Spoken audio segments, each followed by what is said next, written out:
If you run with Elon Musk's theory that this is probably a simulation, I think his rough estimation is there's a 1 in a billion chance that it's not a simulation. Maybe that's a little bit overzealous or a little bit too strong of a statement, but at least according to him and some other fairly smart people, there's a decent chance we live in a simulation. My personal experiences suggest that might be the case too. So I'm generally in line with that line of thinking. So if that's the case, if we do in fact live in a simulation, then what does that mean about matter itself, perhaps? So it would seem that that is something like what Kurzweil called computonium.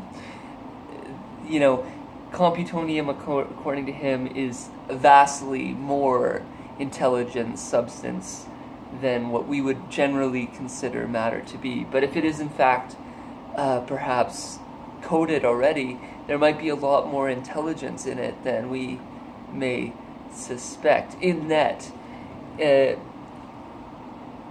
whether or not the universe is determined, that's a hard question to answer. Even in a simulation, there still could be perhaps freedom within the context of it. The way I look at this is more like video game players in the context of a video game, such that there might be some parts of the game that's quite ordered, but some parts that aren't. I'm not saying that's exactly the case, but you could look at it potentially that way.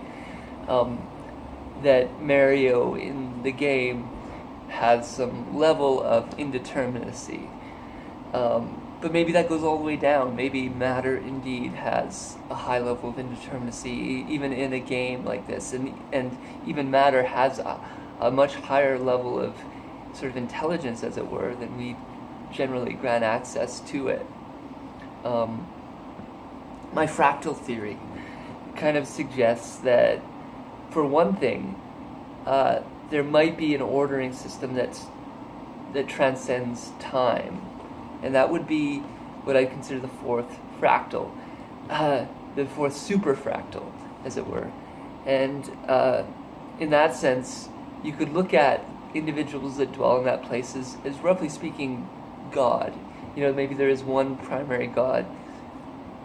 I kind of tend to think there might be, and then, you know, sort of angels or something along those lines that are within that hierarchy.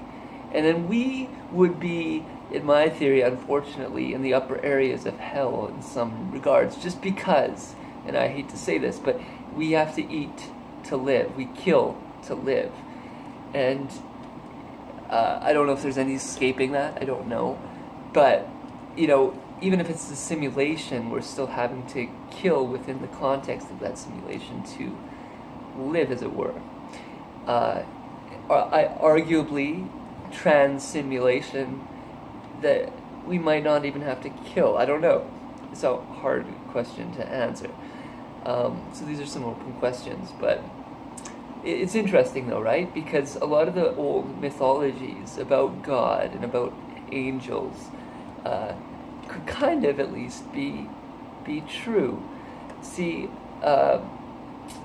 some being that transcends the spectrum of the simulation, where the simulation seems very real, and in fact it's about as real as perhaps things can get in some sense, because maybe it's a perfect matching of the context of the world, but it could have this one benefit that pushes beings up through it, you know, creates the complexification systems for, or the ordering systems for that being, such that they actually transcend space and time themselves.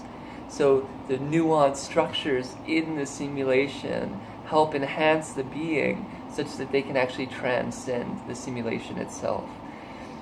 And that would be a great gift in some regards, despite the necessary difficulties to do that, to, you know, be alongside, as it were, God, who arguably could has vastly transcended this whole simulation. And there's reason to think there's something bigger than ourselves, especially if it is a simulation.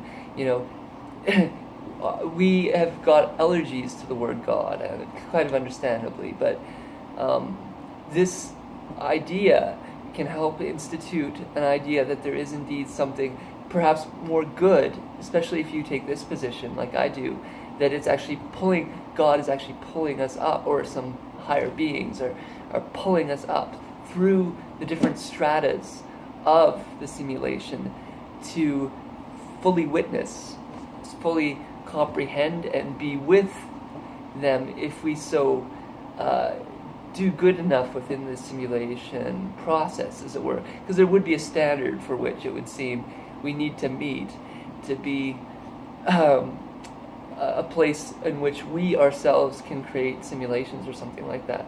You know, we don't want to make dire hells for people transcending these simulations. We would want to make them arguably as good as they can be under the context of that. And so we manufacture new simulations for people to do ever better through the process and suffer less, perhaps. I don't know. Hard concept. I hope it made some sense. Be well.